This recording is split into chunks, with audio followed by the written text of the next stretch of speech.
The latest news from the Washington football team, which has been hit especially hard by COVID-19 with at least 22 players in coronavirus protocol ahead of their game against, yes, the Philadelphia Eagles. Check out what's up with the Washington football team. Sunday's game has been moved to next Tuesday. This after nearly 24 players were added to the team's COVID-19 reserve list, including the starting quarterback, Taylor Heineke. The Washington football team is finally leading the league in something that's not empty seats or visiting fans. But of course, it's not anything that anybody wants. The guy the team signed off the street yesterday could become the starting quarterback. I think they found him at Safeway. They might have to ask fans in the stands to suit up. Hey, you want to make some money? Yeah, come on down. Put these pads on, sign this waiver, and yeah, go ahead and get in that huddle. Somebody tell the Omarion variant to chill. If your team come close to me, they ain't playing football when they supposed to be. We need to get that remix together. This happened just in time for a division game with a playoff spot on the line. We can't win for losing.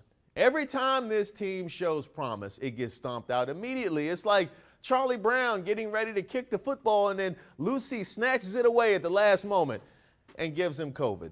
Washington is going to have the NFL's version of the 3 a.m. Waffle House staff suiting up this Tuesday. So good luck to them. They're going to need it, but at least I know they can fight. Now, I choose this next story out of D.C. because it's a very important one. D.C. is set to review every case conducted by the Department of Forensic Sciences, firearms and fingerprint units over the past 10 years. Now, this follows a report that outlined a series of failures throughout the lab, as well as a culture where employees felt that they couldn't speak up about the problems. 10 years worth of cases. You know how many 10 years worth of cases is in D.C.?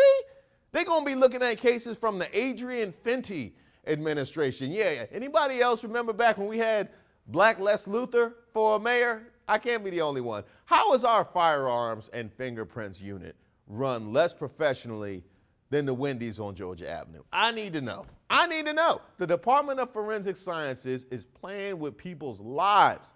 Wendy's folks might cuss out a customer or two, but at least they get the job done, and they have chili and Frosties. If I were convicted of anything involving evidence from that lab, I would want a new trial. The courts are about to be very, very busy. Christmas came early for criminal defense attorneys. And finally, I chose this story from the UK because I'm a fan of sustainable living. A British company called Cotswold Fur devised a sustainable rent-a-Christmas tree system that has increased in popularity since it was introduced.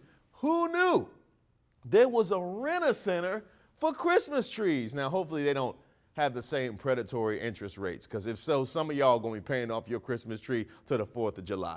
Now, I love this idea as long as they're not holding a security deposit for your tree, because they can make up all kinds of reasons to not give you back that deposit. Yeah, I see that, you know, that piece of bark is out of place right there. Yeah, that's going to be $200. You break it, you buy it, player. The good news is you will be able to give your tree back instead of watching it die slowly in your living room. And you'll be saving the environment as well as your floor. It's a win-win situation.